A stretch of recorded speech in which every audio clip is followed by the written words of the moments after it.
Hi, everyone. I just want to keep going on this graph that we started a few minutes ago. And I left intervals B, C, and D and didn't really talk about the values of the slope. But I want to go back to that formula y2 minus y1 and just prove that to you on section D there. But let me just confirm, what is the slope of B? You could use a formula, but we're just going to logically think that through. The slope of B, it looks like it's falling from here to there. It's got to be negative. And it looks like it's falling 2, so that would be a negative 2 divided by, what is the interval from 1 to 2? Well, that's 1 second. So negative 2 divided by 1 is negative 2. So the slope of B is negative 2. I'm gonna put that up here, okay? So slope of B equals negative 2. Looks like my son Kevin just got home. Kevin's my producer, by the way. Okay, now what about C? C is a horizontal line. And what do you know about horizontal lines and their slope? Well, a horizontal line has a slope of 0. And remember what our units are? Our units on a position time graph are meters per second. So we have in that interval of 2 seconds to 4 seconds, no movement.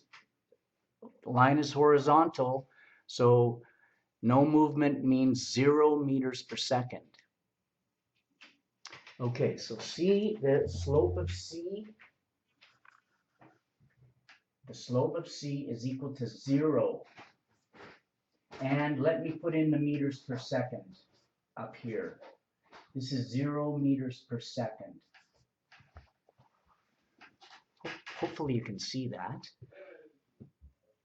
So, section D, this is what I want to talk about. So, this is where basic integers come into play. Let me just label what we're going to do. I'm going to say this is the point 5, negative 2. 5, negative 2. This point up here is the point 4, 2. Now, some of you are still not obeying the law. You're not putting your coordinates down properly. There has to be a comma, there has to be brackets. Otherwise, it's not a point. Doesn't mean anything. So, what are we going to do next? We're going to define this point here as x2, y2. I'm going to put it in color. Let's go with this one.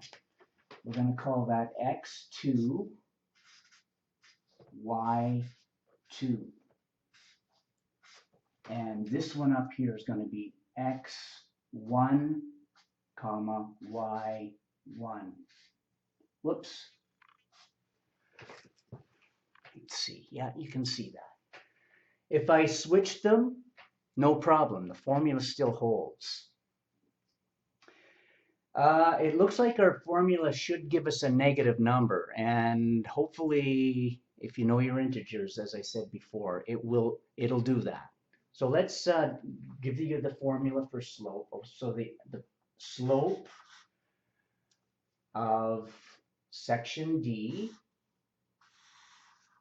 or line D, or whatever you want to call it, is equal to y2 minus y1 divided by x2 minus x1. So there we have it. You know that formula. We talked about that before. That was one of our opening couple of days work.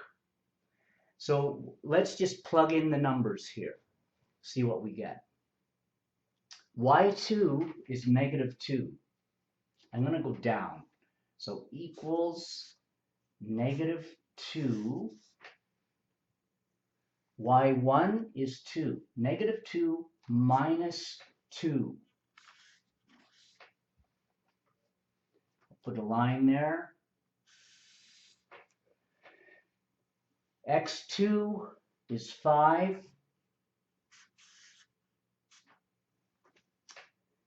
Subtract X1 is 4.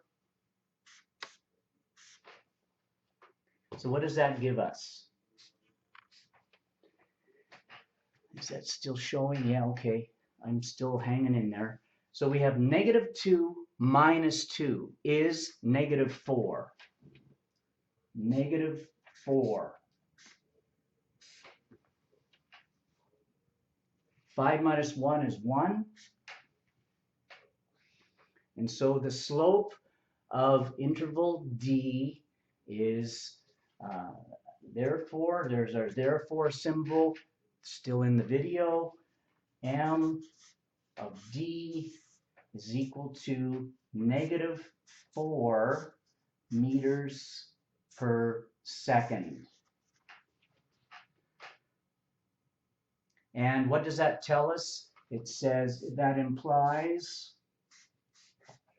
that this particle is moving 4 meters per second in the negative direction. Okay, 4 meters per second in the, is it still coming up? I'll just put that like that. Negative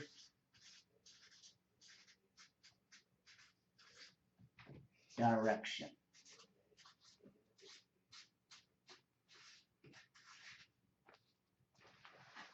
There we go. So even though you can do that by looking at it, I want you to be able to still use the formula. All right? There's all kinds of other information we can get from this. Average velocity for the entire trip, average speed. Obviously, we can figure out how far the person or particle traveled. All kinds of things. And we'll talk about that on the next video. Okay, see you later. Bye.